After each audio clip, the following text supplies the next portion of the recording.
Welcome to the Magic Morning Wood with your two fantastically handsome hosts, Clive Davis and that's you, Ron. Oh, and me as my am I on?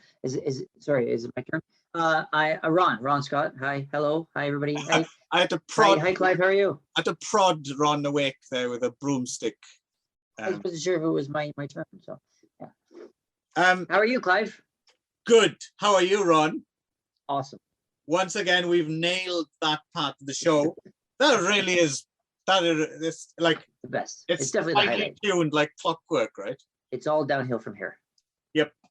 Abandon all ye who enter here. So the actual hope, isn't it? Yeah, it is. But never mind. All the people. Anyway, abandon ship. Yeah. all the abandoned statements that you can think of, right? So the natural algorithm machine is at work. So last time we spoke of the film Bad Education. So I was looking for a loose connection because it's my turn to choose this time. And my loose connection was the actor Daniel Jimenez Cacho, who is in Bad Education, and he's in the film we're going to be talking about, We Are What We Are, although not much. And this is probably looser than most loose connections. And an actor is the same actor, so it's I guess it kind of works, and we'll get to why the kind of your connection is kind of loose as well, but that's kind of not our fault, right? We were kind of slightly led astray, slightly. Right. It's not exactly wrong. What was? I don't think it's. Yeah, I think. Yeah. Anyway, we'll get there. Yeah. I was actually wondering, is it better to talk, even though the algorithm goes to your movie, it would be better to talk about my movie first because chronologically it happened, and yours is almost. No, because that'll be the fun. Will be us tripping over ourselves to try and explain it, and our listeners love all that shit. I see. Okay. Yeah. It makes them feel better about themselves because they're so much more erudite and articulate than we are. So if we're suddenly really good, then we lose our appeal, Ron. Because as you know, in real life, we're much more articulate, and we pretend to be stupid on this show, right? Just to make the listeners feel superior to us. Right. Pretend, yes. Yeah. So anyway, we're talking We Are What We Are, a Mexican film from 2010, right? And written, directed by Jorge Michel Grau. I'm going to go with filmmaker not very familiar with, but I noticed a couple of his credits. I am kind of he made a English language film called Big Sky. Did you ever see that by any chance? Sounds vaguely familiar, but I don't remember it off the top of my head. And he also made a film called 719, which is about the huge Mexican earthquake of 1986, which I'm kind of interested to see. Another one of those films that I just had no idea existed until I went poking around in this guy's filmography, right? Right.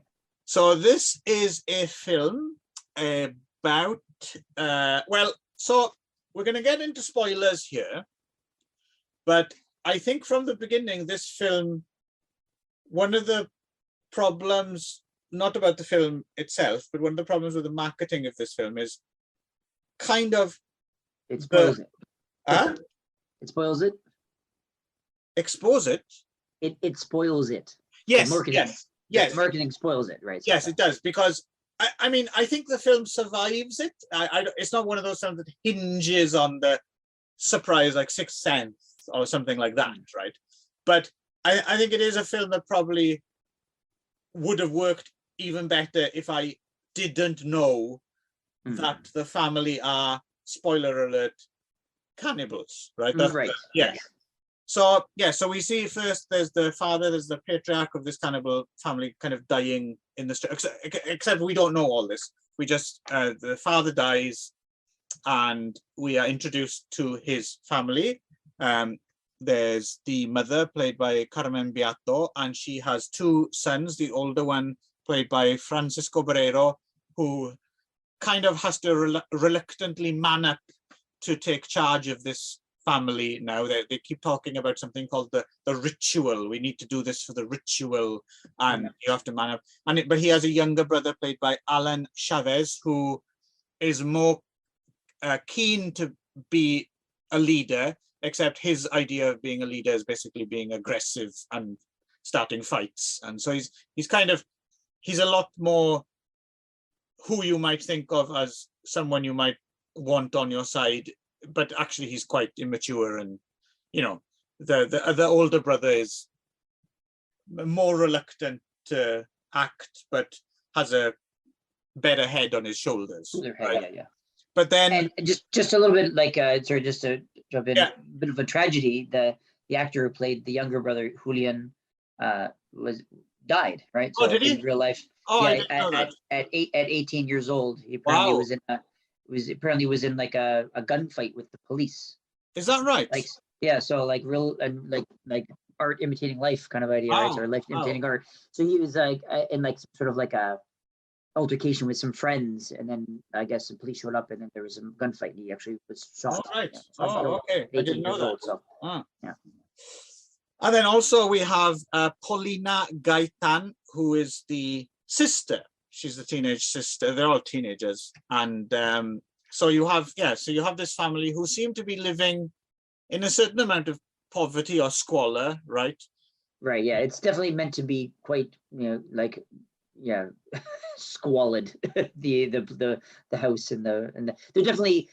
I think the movie was meant to be a bit of a comment on poverty, I think, to some degree, I think so. Yes, and they live in this house full of clocks, right? Because their father seemed to be like a clock mender, and he's got this, he ran this little stall where he mends people's watches and clocks and stuff.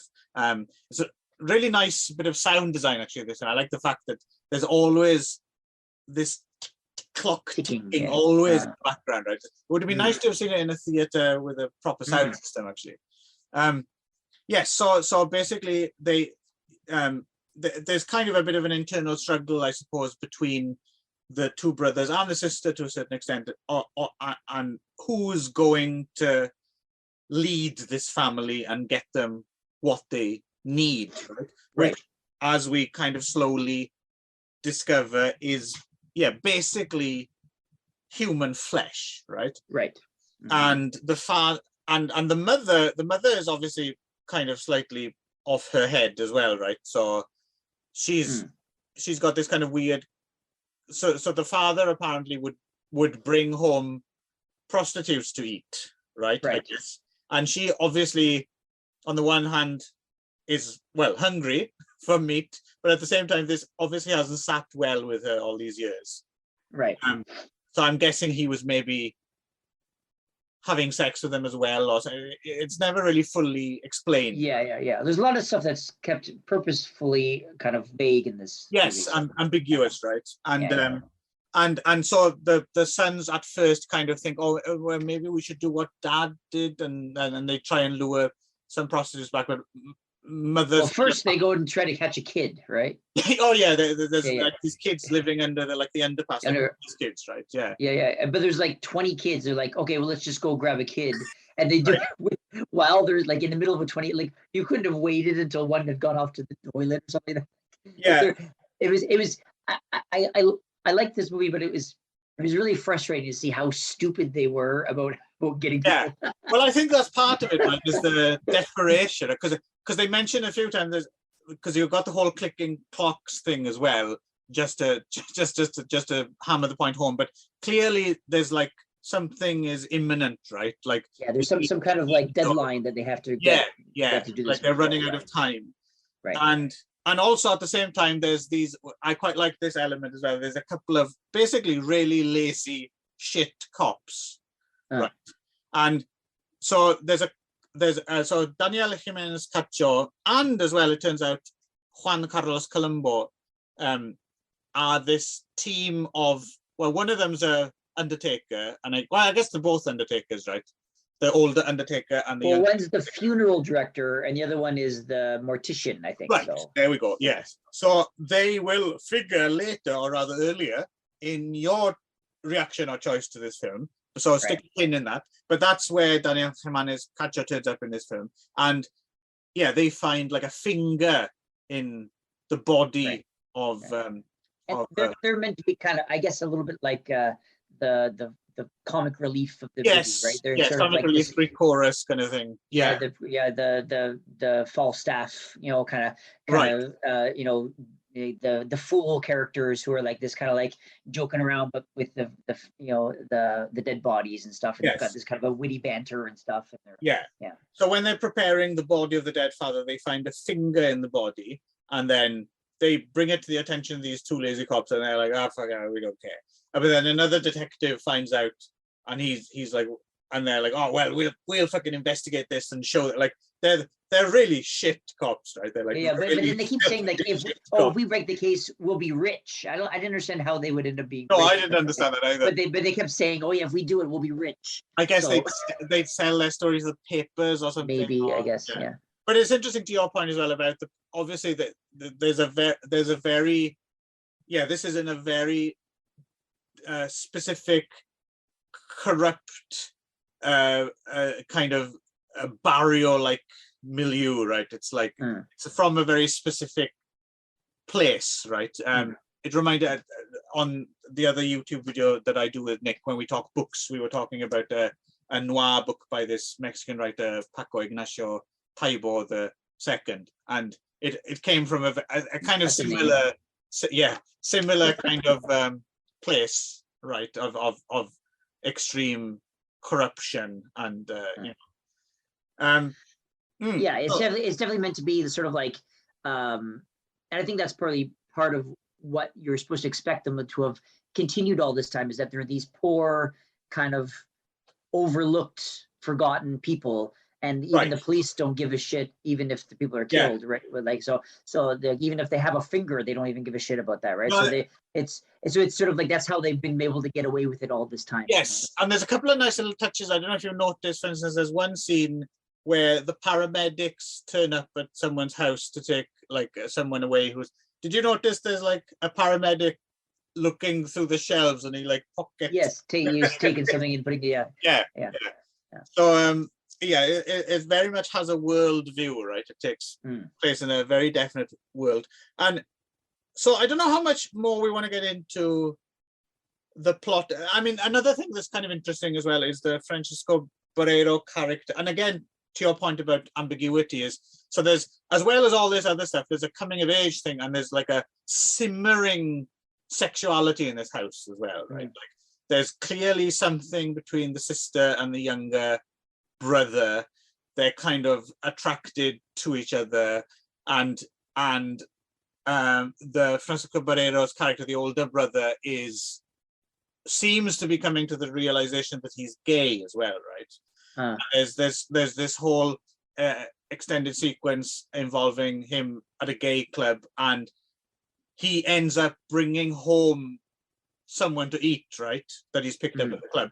But I don't think what this film quite cleverly does, I don't think the fact that he turns up with this, I don't think that negates what went before. Like, I don't think, he's not actually gay all along. He just, I think he actually did fall for this guy.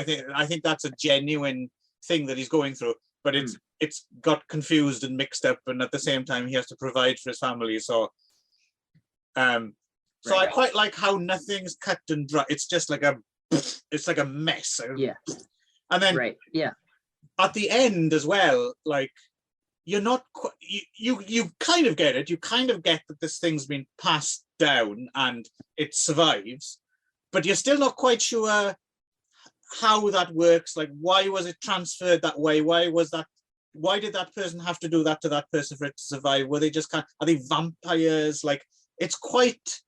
Well, yeah, I mean, they keep talking about the ritual, and then like the mom mentions several times that we have to stop it. We have to stop it, meaning that the ritual of eating people stops something else. So I got the impression that and it was left purposefully ambiguous. You don't know what this stopping thing was. No, I got the impression that it was maybe even something supernatural, that they were almost that it was implying that maybe they were the heroes of the story that were they have to eat people that they don't really want to do it, but they have to do it to stop something else Right. terrible. Like they were protecting us that we didn't even know or something, which was kind of an interesting idea. I wish they'd kind of explored it a little bit more. But at the same time as well, though. At the same time, it was good, not ambiguous. I couldn't really decide which one was better. Yeah. Right? So at the same time as well, they could just be like a borderline feral kind of victim of generations of systematic abuse as well, right? They could just all be fucking nuts, right? Like, or it could be, skipping ahead to the 2013 remake, where they actually give you a reason why they're doing it and what it is that they're stopping. Right. And it could be the same thing, right? So I mean, we'll get there in a second. Yeah. Right? But, also worth mentioning, I wanted to give a shout out as well as the sound design in general. I really like the score by Enrico Chappelle to this film. I thought the soundtrack was great. I really liked it. And in general, I really liked this film. I was kind of a bit, I remember when it came out, I remember, as you said to your point earlier, I don't get around to seeing things for years after they're new for whatever reason. I remember putting it on my very long list of things to watch, totally forgetting about it.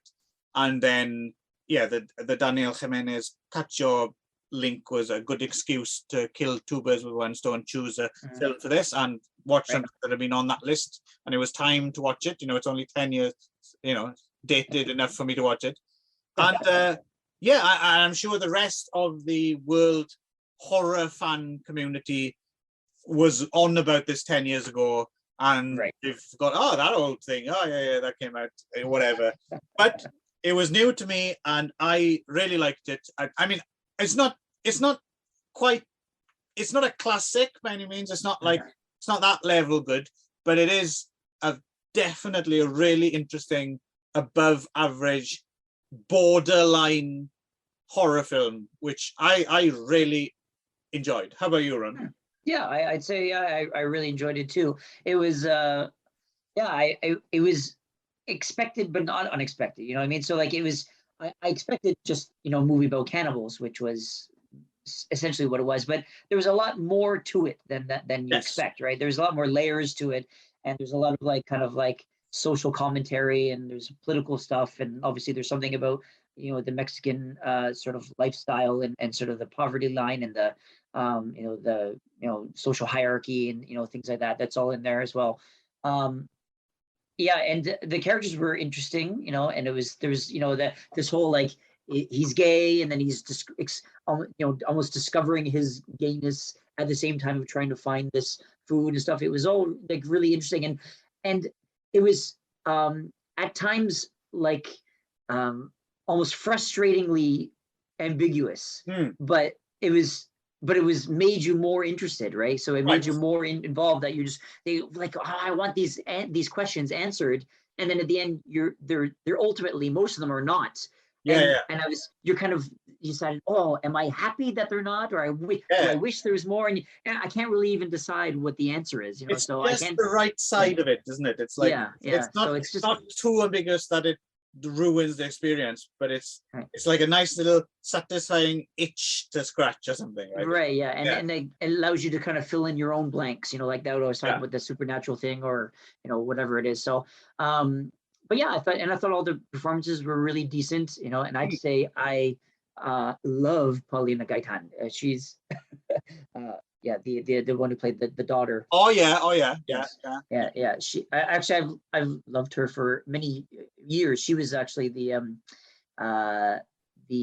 young hot wife of Pablo Escobar in the first two scenes of Narcos.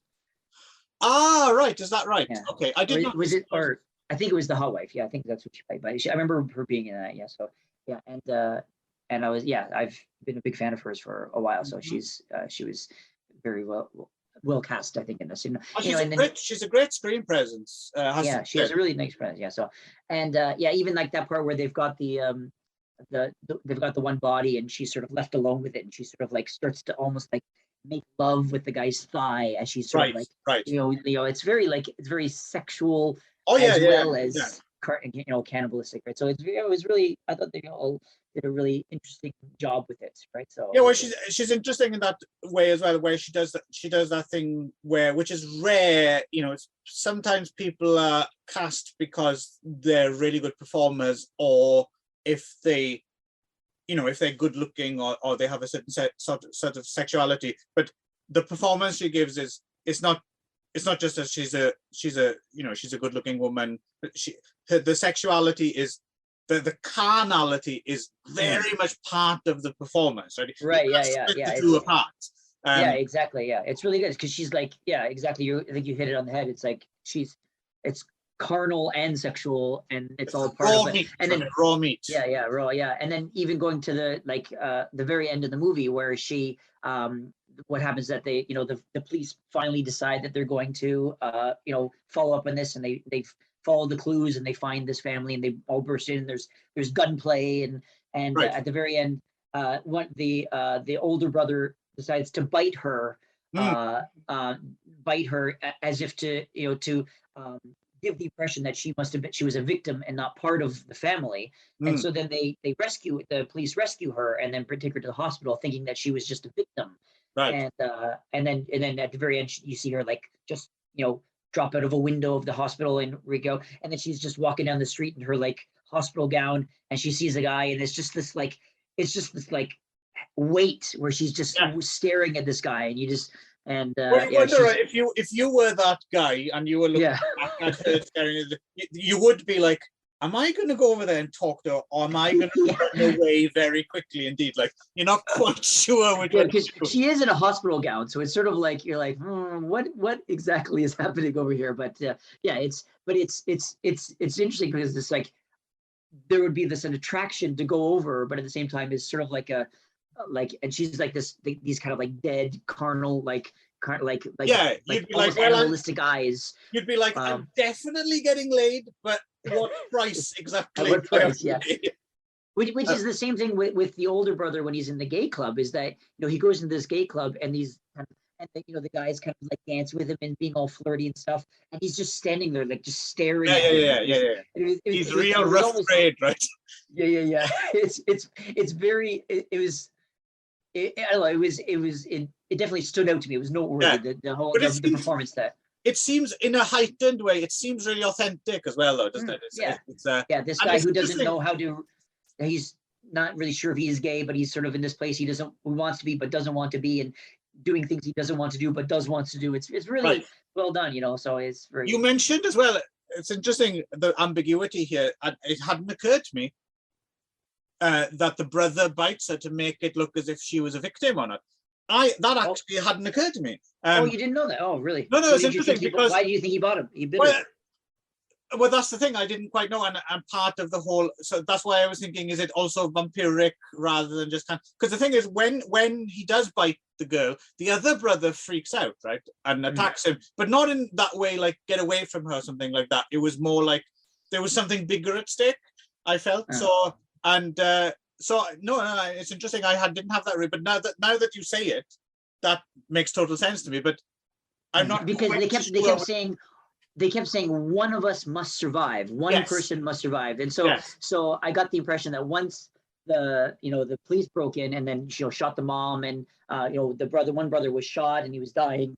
The other one was sort of hiding, and so he's like, the only way out of here is to make it look like one of us was not one of us, right? So that's why he did it. And, right. And then the fact that she was taken to the hospital sort of proved that point. So I thought, so I thought it was, overall, I thought it was a real fun watch. Yeah, really nice little find, right?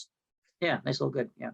So before we get on to your reaction, we'll take a little side trip then. So unfortunately, they did remake this film a couple of years later in the United States. It's actually a American-French co-production, which is 15 minutes longer as well than the original. Right.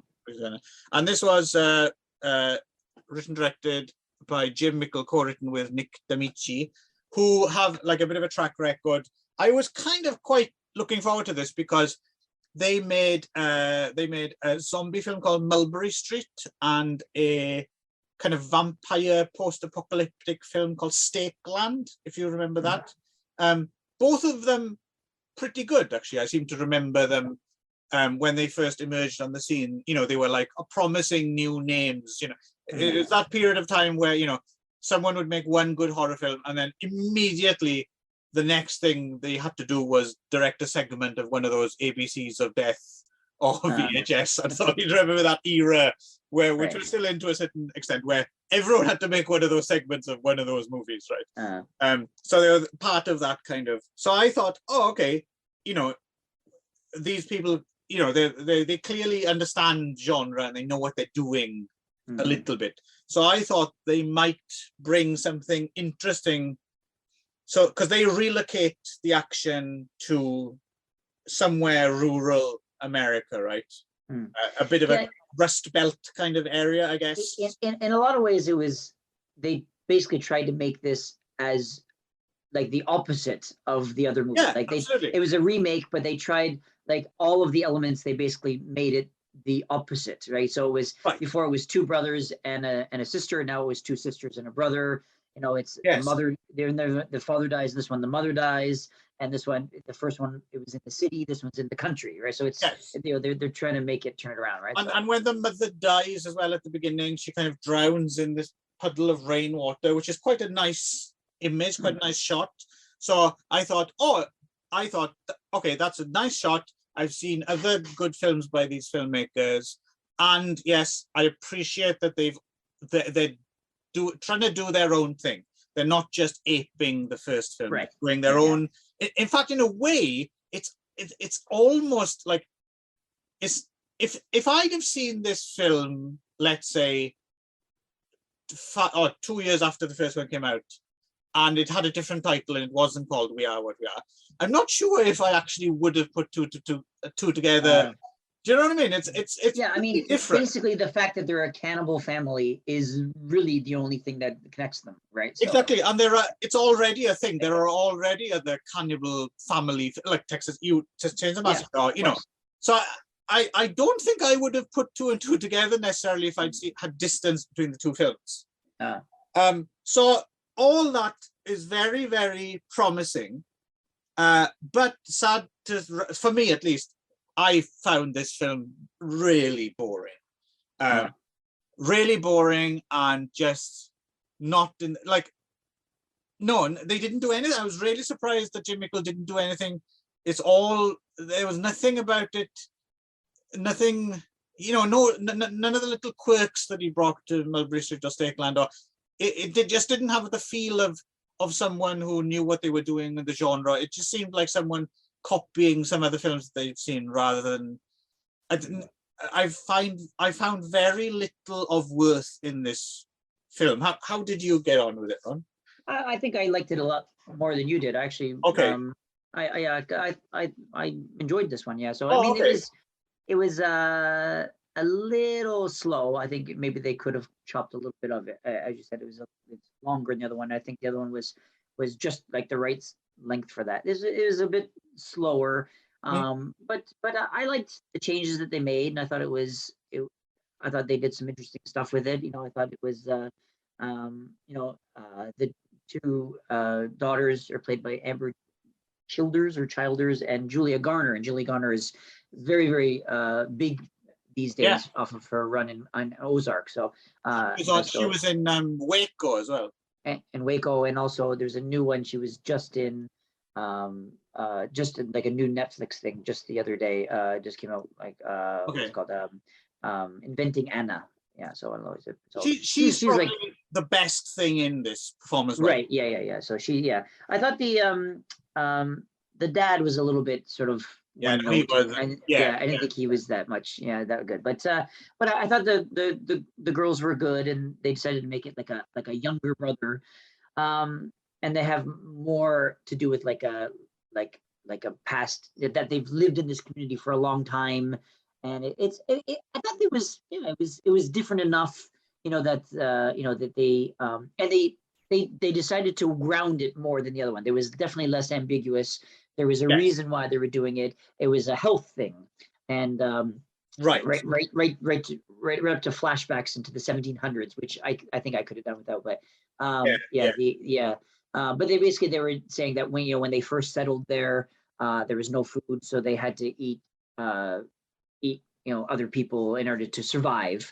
And then the family has contracted this sort of disease that I looked up, which is actually real, surprisingly. Yeah, right? yeah. So, which is that you get from eating specifically human brains. There's like some sort of a protein, it's called a prion protein or something that you get from eating human brains, which gives you like a shake and gives you kudu disease, right? Kudu disease, it's like a degenerative disease, whatever. And so the idea is that they have to do this in order to keep them from dying because they all have this kudu disease. It's one of the reasons I think over the years that people, it's not just that cannibalism went from seemingly like a bad moral choice to make. It's actually not good for you, right? It's actually unhealthy, right? So it came from like the tribes of New Guinea, where they would, I guess, eat their dead to sort of like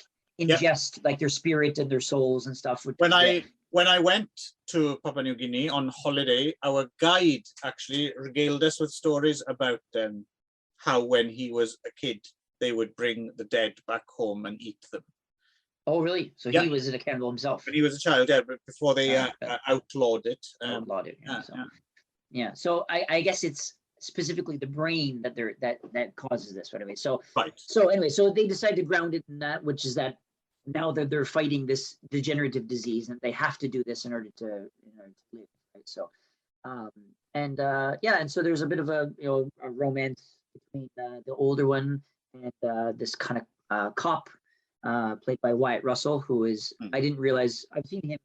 He's most recently famous for playing the new Captain America in the Falcon and the Winter Soldier, but I didn't realize he's Goldie Hawn and Kurt Russell's son. Is that right? Yeah. So okay. So anyway, and there's a bit of fun stuff that goes on with that, and I didn't dislike this movie. It was a little slow, but I think in general I thought he did it was a fun. It's still a fun watch. I still enjoy it. I didn't enjoy it as much as the first one, but I did still like it. So no, I have to admit I found it quite a slog and a bit of a letdown. Also in the cast, Michael Parks, of course, plays the doctor who is investigating, and he does he does his usual Michael Parks thing. Right. But Cassie Wesley DePacos, is that a name? Who was in Evil Dead 2 and then ended up on soaps for hundreds of years, it seems. I didn't recognize Kelly McGillis. Kelly McGillis, isn't it? Oh, yes. Kelly McGillis, yeah. And Larry Fessenden, filmmaker Larry Fessenden's in there as well. But all right, okay. So you did enjoy it. So there we go, listeners. You might enjoy it. So I mean, I thought I was kind of like, am I even going to bother watching it, because it was sort of an optional to watch today, but I ended up having some time, and so and I was like, oh, do I want to watch? I mean, I liked We Are What We Are, the original, and I was like, I'll give it a shot and see what happens.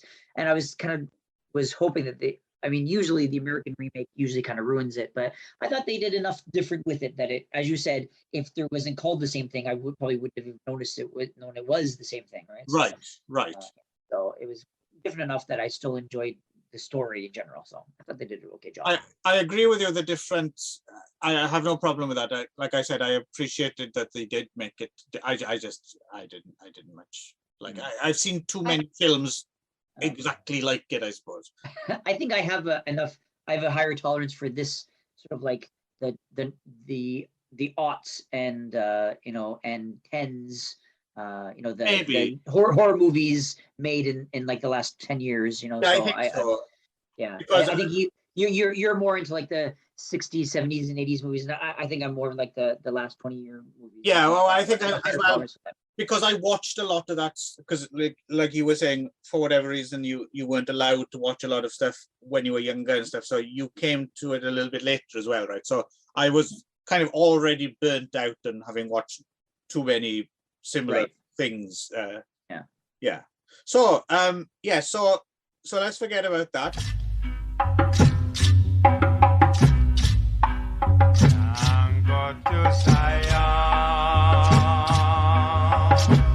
with the carnal mind. Oh no, no, no, you can't go to Zion. Go to Zion with the carnal mind. Oh no, carnal mind. You can't go to Zion with the carnal mind. Carnal mind have to stay mine. Rastafari no want no carnal mind. No, none at all. Ethiopians walk in the righteous way. Righteous way.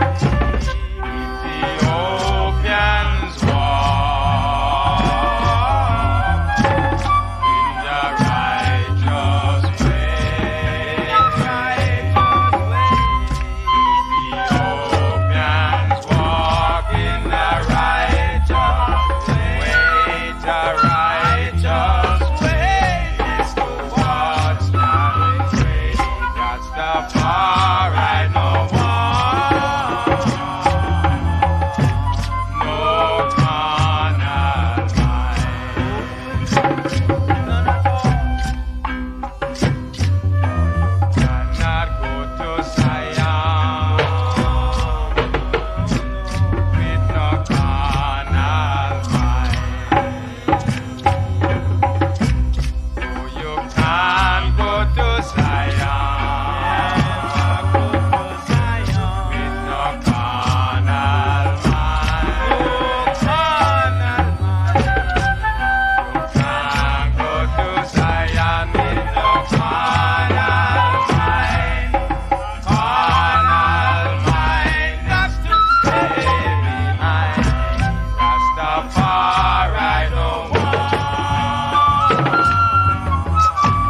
no carnal mind.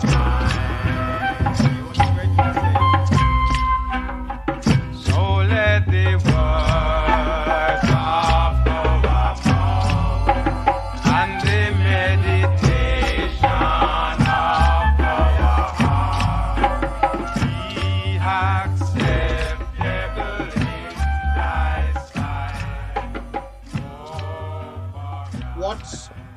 What's your connection to the original We Are What We Are, and what Okay. did you choose, Mr. Ron Scott? So my reaction was CRONOS from 1993. Hmm. 1993. Yeah. Written and directed by Guillermo del Toro, Mhm. which was I think his first full-length movie. Yeah, his debut feature, Yes. because he came Debut out of the FX world, right? And Right, which clearly really benefits this film, right? Like right. he Yeah. knows what he hasn't just farmed that out to someone else, and Right. so everything looks good in this Right, film. yes. Like from the get-go, his films look great. They always look good, right? Right, yeah. Well, he definitely has a style, right? I mean, Yeah. even like nowadays, you can see a movie just without even knowing who made it. You say, "Oh, well, this must be a Guillermo del Toro movie." Yeah, right? or So, he's a producer on it or something, or right, yeah. He and this definitely is has very much embryonic. There's so many elements in this Oh. film, right? Which is right, yeah. embryonic Del Toro. Yeah, speaking of like my Oscar watch, I mean, so he's got one nominated this year, Nightmare Alley, of course, Yeah, right? So yeah. and and you can see the connection between those two movies, from then and now. Right. Like you can see him, like he's definitely an element of all of his movies, right? Well, So interestingly, Nightmare Alley was originally the film he wanted to make after CRONOS. He's been wanting to make that for about 30 years, apparently. oh, really? Okay. 25 years or something, yeah. Right, yeah. So yeah, so the connection was that and we were led to believe, I mean, you heard about this and then told me, and I said, okay, well, let's just do that as a connection, which is those two characters, of the funeral director and the mortician. Yes. And the played by, help me out. Played by, where's the piece of paper? Daniel Jimenez Cacho is Tito. And Juan Carlos Colombo. Colombo, yeah, is the funeral director. So these were characters which were introduced in this movie, which then We Are What We Are decided to resurrect those Yes. characters with the same actors. And the And I same think dialogue as well, right? the same, yeah, very Yeah. similar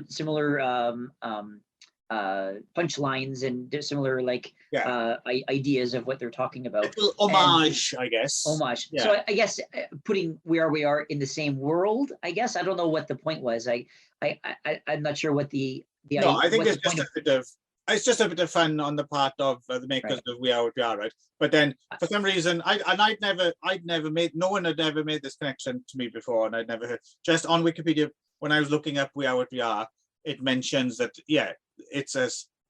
the same character appears in CRONOS. I was like, really? And when I mentioned this to you, I said, well, I might rewatch CRONOS just to see if there's anything to it. And then you were like, well, I've never seen CRONOS, so why don't I just choose that as my choice, right? So hence CRONOS. Here we are. Yeah. So there is like that. I mean, I guess you could say a strong connection in that they're the exact same characters doing the exact same thing in the movies. But yeah, I'm guessing We Are What We Are was the makers of We Are What We Are were fans of CRONOS, and we're sort of, hey, let's bring back those characters, and then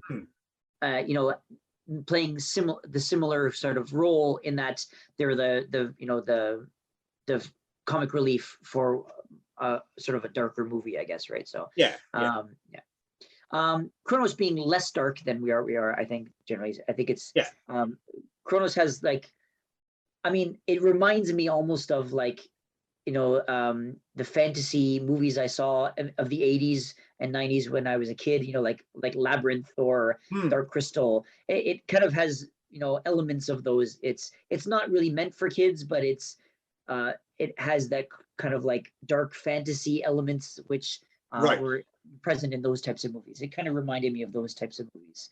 And it also has that slight Universal Horrors kind of legacy gothic horror thing to it as well, which all the horror films have as well, right? So basically the summary of the story is that it's they find a guy who was apparently 400 years old, and he's sort of in some sort of, I guess it was what was it, a crash? Remind me of it's sort of buried amongst 1937, right? And they find, I can't remember now actually what it was. Was it something happens and the building collapses, and the building collapses, and they find the guy who's 400-year-old alchemist, right? Yeah, and he's supposedly 400 years old, and his skin's all like kind of flaky and gray and stuff, and and anyway, so he's got this sort of magical thing. It's like a MacGuffin, I guess. That's like this sort of like, it's like a shiny bauble that is hidden, which apparently gives the person eternal life somehow.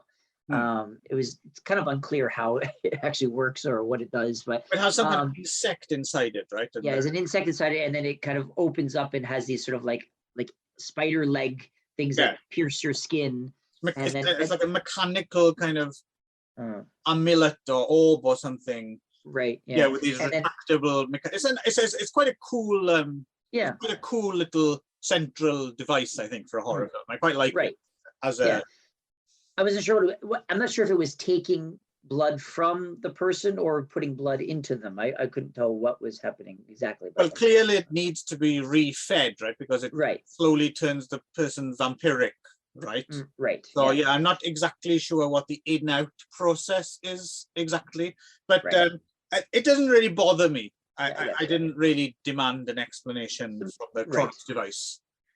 So anyway, so it's this grandfather who runs a kind of an antique store ends up stumbling across it and finding it, and he Federico Lupi, and he plays Jesus Gris, and he sort of finds it and ends up accidentally using it, and then becoming almost addicted to it. I don't know. I guess it was like he sort of like feels he wants it, needs it, and stuff. So he goes. Well, it gives him his youth and vitality back, right? And he looks and feels younger.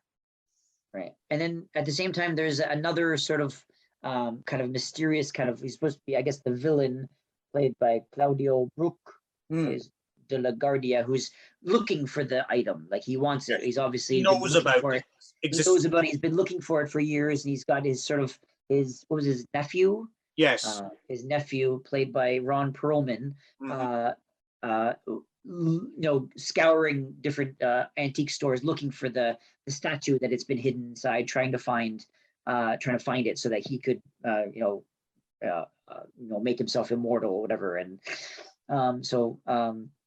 yes. And then I'd also mention as well, just because it's such a Del Toro thing, that as well as Federico Lupi spends most of his time with his little granddaughter, right? And so there's lots of scenes of like when he's turning into a kind of like a monster. It's like a monster and a little girl thing. And this is something Del Toro just loves, this image. And I know he's a big fan of, I don't know if you've ever seen that, there's a Spanish movie from the 70s, I think, called Spirit of the Beehive. I don't know if you've ever seen it. It's great movie. It's basically do you remember that scene in The Bride of Frankenstein where the Frankenstein's monster comes across a little girl? It's the bride? Not the original Frankenstein. Isn't he? It's the original. Sorry, yes, it is original. Yeah. So it's basically, it's that. Yeah, that's what I thought of. It's like monster and little girl is Frankenstein, right? So, but specifically filtered through this Spirit of the Beehive. I know that's one of Del Toro's all-time favorite films, but even I mean, to the point of like Shape of Water, for example, even though Sally Hawkins' character isn't a little girl anymore, there's that kind of, she's slightly childlike and with the monster. Mute and everything too. So it's a thing, right? It's another Del Toro-ism, right? Right.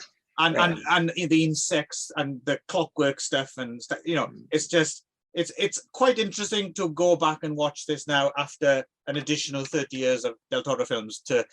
It's the Rosetta Stone of right. It's definitely, you could see the genesis of all of his Del Toro. There are a lot of Pan's Labyrinth in there as well, and everything he's done. Yeah. But as I said, he has a very distinct style, right? So, and you can see the genesis of it here, right? Even the cockroaches, his Hollywood debut was Mimic, right? If you remember Mimic, right?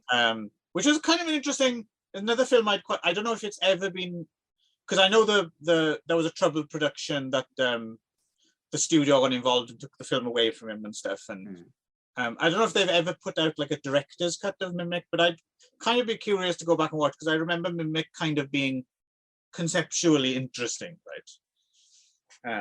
Anyway, sorry. Anyway, so that's so then Ron Perlman tries to get it back, and while chewing the scenery. Oh yes. Ron Perlman's quite a force to be reckoned with in this movie. Of course, he went on to be in Del Toro's Hellboy films as well, right? Right. Yes. Yeah. So he's sort of like the dumb American brute who's just trying to get free from his uncle. And there's kind of like a little tangent, Ron. I'm curious, because I don't think I've ever asked you this, and I've never seen it. Did you ever watch the Hellboy remake, the one they did without Ron Perlman? Not yet. It's still on my. Okay. I still would like to see it. I haven't seen it yet, though. Right, I was just wondering. With the guy from Stranger Things, right? Don't know. Yeah. Yes. Yeah. The guy from Stranger Things. Yeah, I think. Okay. David Harbour. Oh, that sounds familiar. Yeah. Right. So, yes. No, I haven't seen it yet, but I intend on seeing it one of these days. Good tangent I went on there.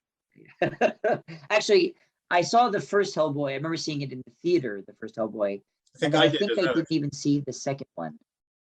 The Golden Army. The Golden Army. I didn't think I think it was still on my kind of like to see list. And so I seem to remember the second one being an improvement on the first one. I'd heard that, and then I But never really got into it. I didn't love either, but yeah. Right. But yeah, so yeah, and then there's kind of like a big climax where there's a big battle, and they try to get it back, and then I don't know.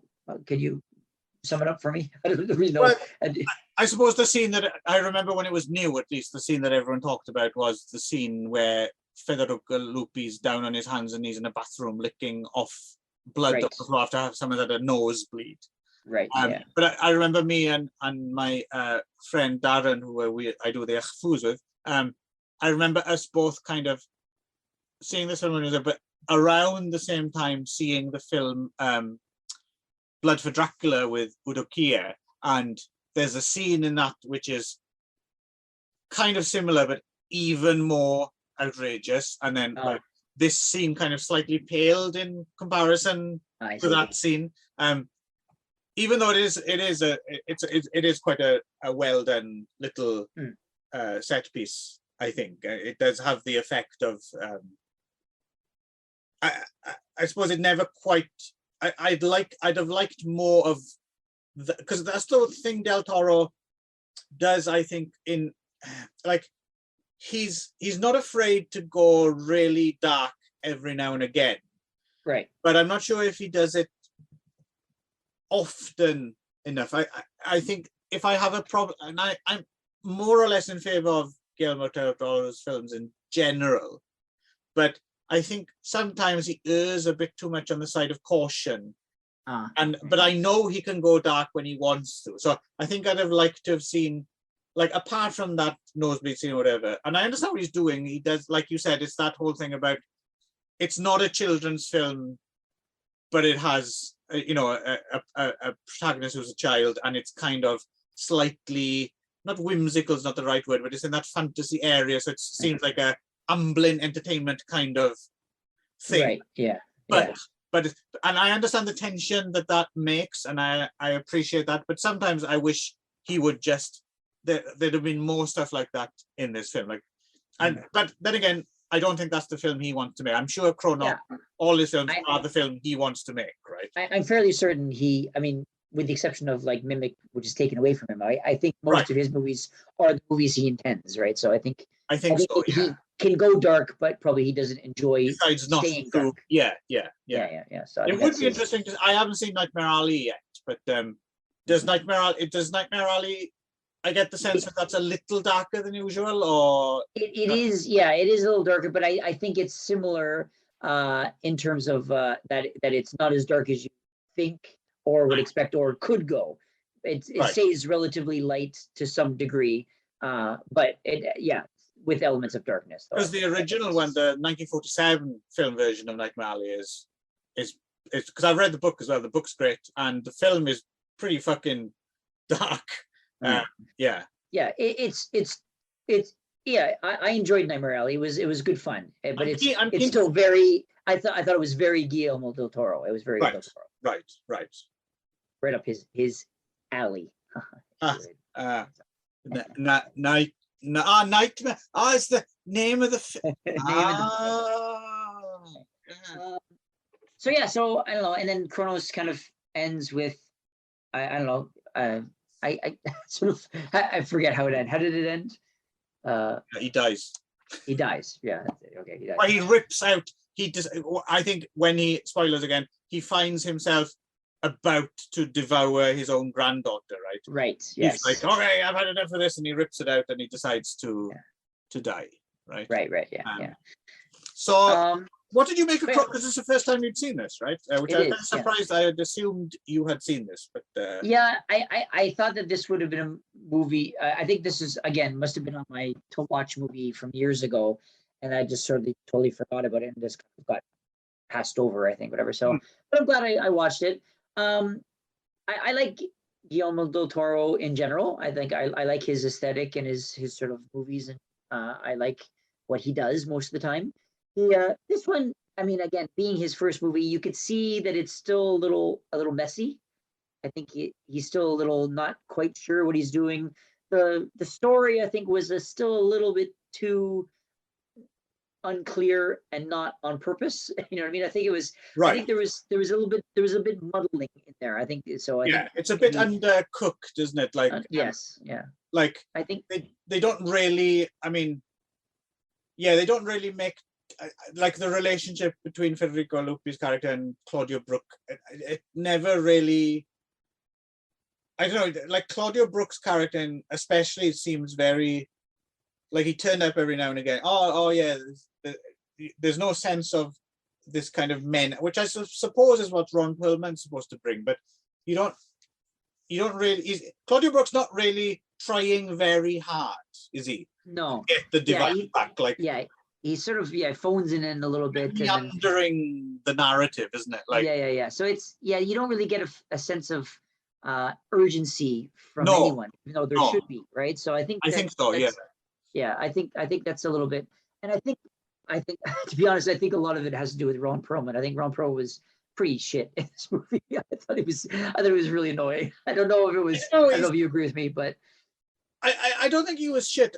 It's just like he seems like a bit of a bum note, or like he shouldn't be in this film. He should be in another film. I couldn't understand why he was in it, because the whole movie is completely Spanish except for him, right? And the idea I read apparently that Guillermo del Toro wanted him to speak fluent Spanish in the movie, but he couldn't. So they decided to make him just this sort of dumb American that spoke bad Spanish on purpose.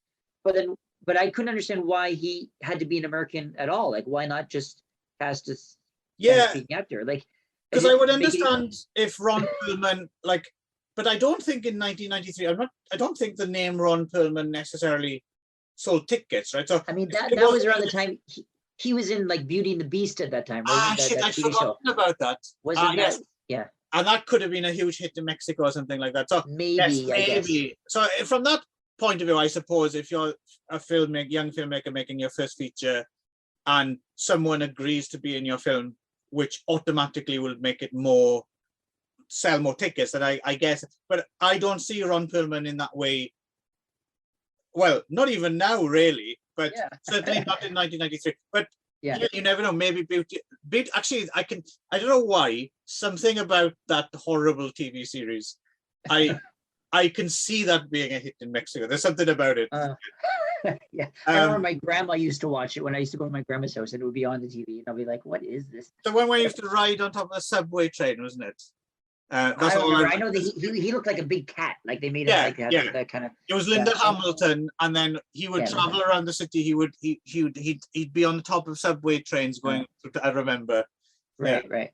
Yeah, and I remember when I saw him in real life, thinking that he was not much more handsome than he was as a beast. Right. So he has a distinctive look. He's very distinctive, which is good for him, you know. I mean, and but I thought he was. If he was like a really, really, really good in this movie, I could understand it, but he was not particularly good in the movie, and he just stood out like a sore thumb, and it sort of distracted from the rest of the movie for me, because it was just so distracting. Like, why is he in here? Why is he acting like this? Right? So I kind of wish he had just gone for like a Spanish-speaking actor, and it would have just been like a regular heavy. It would have made it. That role could have done with a Tom Waits rather than a Ron Perlman. I think. Yeah, sure. Yeah. I think he was sort of overshooting it. I think it would have been better if it would have been more understated. I think it would have been better, right? So more of an understated menace rather than a yeller, you know what I mean? So in general, it's just a weird character. I don't necessarily blame Ron Perlman. I think he's probably doing the best that he can with a slightly weird role, right? Like yes, yeah. But I just didn't. Yeah, I think in general, I didn't understand why he was there or why they made that. Why Del Toro made the choice to put him in the first place. And who knows how much of that was his fault as well? Like, he could have. Oh yeah, I can speak fluent Spanish. No worries. I can do that. And then couldn't, or wasn't intelligible, or whatever. Right. And plus, it's difficult to, even if you speak another language well, it's difficult to act well in another language. Right. So that's the other thing. Maybe he did speak Spanish, but just couldn't act particularly well in it. Well, I mean, going back to our last episode when we talked about Bad Education with Gael Garcia Bernal, who's Mexican but had to play a Spanish person, which apparently was really difficult for him, and that was really big for Well, Almodovar, which is specifically Castilian Spanish as well, wasn't yeah, it? yeah. So you have to so it's a very specific, like accent and stuff, and a way of even moving, and speaking. So I think anyone who plays not their own, country, there's a lot more to it than that, right? So yeah. Anyway, so and then I thought the special effects were really cool. Again, he came from the special effects world, so definitely that's his strong point. The CRONOS device itself is the film's strongest suit, isn't it? I think you can tell everything span out. Like one day it was, dude, I got a really cool, or whatever they say in Spanish, dudes. I have El Dude. I got a great idea. El Dude. And then from there, just span out. That'd be a good movie. I want to make a movie called El Dude. El Dude. Los Otros wa Tocos. No, that's Japanese Spanish I'm making up there.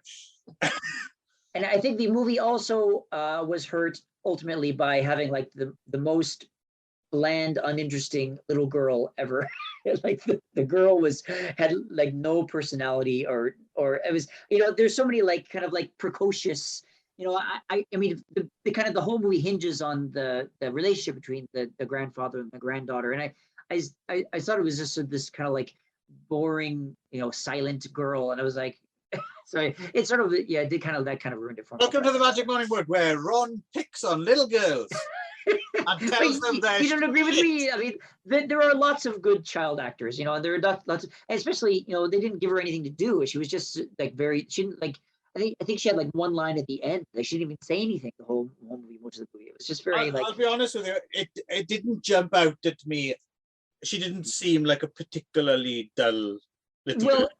I just think that it's their relationship which is the hinge point of the movie, right? I mean, that's so, and I didn't really, it didn't do anything for me, like I didn't believe anything. So it was, chemistry, I guess. Well, this is interesting. I mean, I'm not a massive fan of CRONOS, but I can objectively kind of think it's pretty good for what it is. I was convinced that this would be one of those films that you enjoyed a hell of a lot more than I did, but it seems, I think I might have enjoyed CRONOS a little bit more than you did. You don't seem to have I mean, I enjoyed it, and I'm glad I finally got to see it, but it was a bit of a letdown. I think in general, I think it would have, I think if Del Toro was making this movie today, it would be a lot cleaner.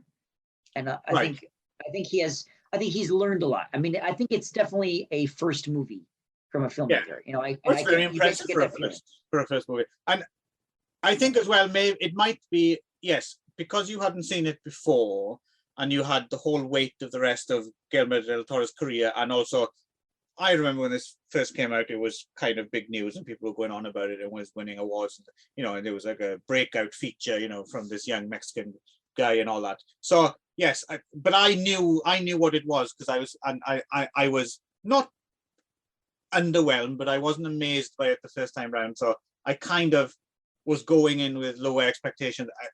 I suppose maybe you were expecting something a little bit. You were expecting to be some more impressed, right? Than I mean, generally, I really like Del Toro movies. So I think I was less impressed by this than some of his other movies. So, but it was interesting to see the genesis of the Del Toro esque, right. Kind of aesthetic, and and I think it was generally a good movie, and I think I probably would have enjoyed it a lot more had I seen it in the 90s. Yes. Had I seen it in the original, it had a very kind of 90s, horror movie feel, and I think around that time I would have enjoyed it a lot. I think we could dub it Enter the Bull. Why? As opposed to Enter the Dragon. Why a bull though? Del Toro, right? Oh, okay. Yeah, sorry, I'm slow today. All right. Right. In the interests of time, then, shall we leave it there? Do we have anything to stretch it out? Yeah, I think that's about it. Yeah, so. Righty ho, then. So until next time, on everyone's favorite rambling film podcast. And congratulations also on our, I believe this is our 200th Spanish movie in a row. Yes, something like that. Something like that. So let's see. I'm not sure what we'll do next. Though. Yeah. So until next time, I feel I should know what goodbye in Spanish is, but I'm blanking. Adios. Sayonara. Yeah,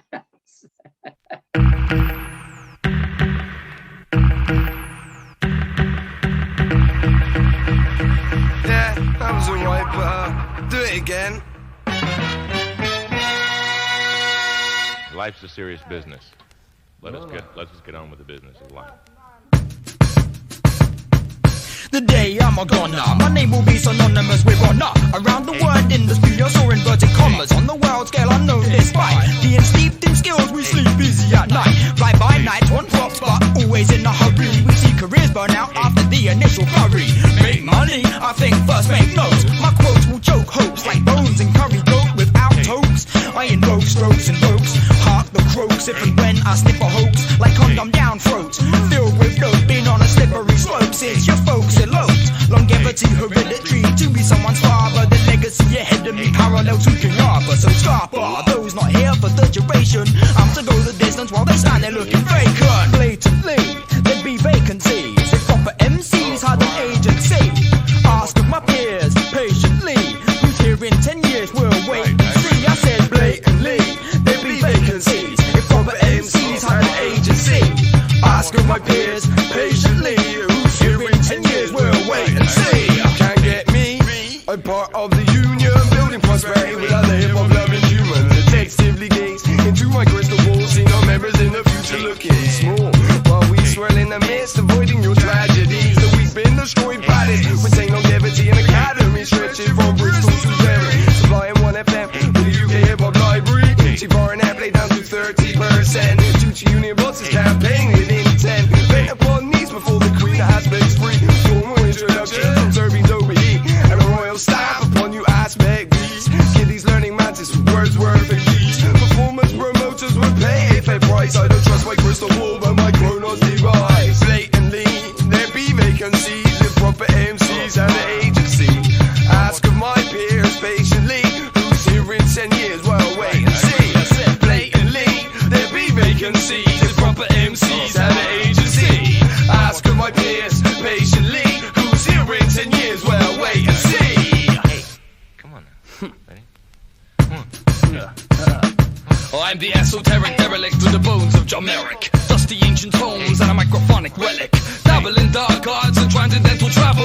Baffle their poets and Ouija board Scrabble battles. Archaeologists digging the racks for wax artifacts. You label me a spot, I'm a battle rapping Anakian. The human being you ain't seeing like Egyptian apparitions in European museums. Restless, undead careers, a horde you guest list. Who you gonna call? The later rights of breathless L.I. Mixing elixirs addiction. Alchemist with 26-letter bewitchment. So C2 borrowed your trees will go hollow. Here today, gone tomorrow when your sales fail to follow. But I'll continue, bone, flesh and sinew. On record shelves in 2012 no matter what I've been through. Scratching. Now let's see how good you are.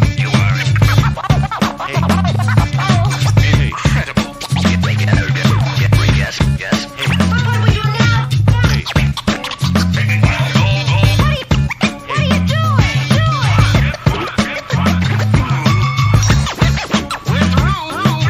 Blatantly, there be vacancies. If proper MCs had an agency. Ask of my peers patiently, who's here in 10 years, we'll wait and see. You said blatantly, there be vacancies. If proper MCs had an agency. Ask of my peers patiently, who's here in 10 years, we'll wait and see. Life's a serious business. Let's just get on with the business of life.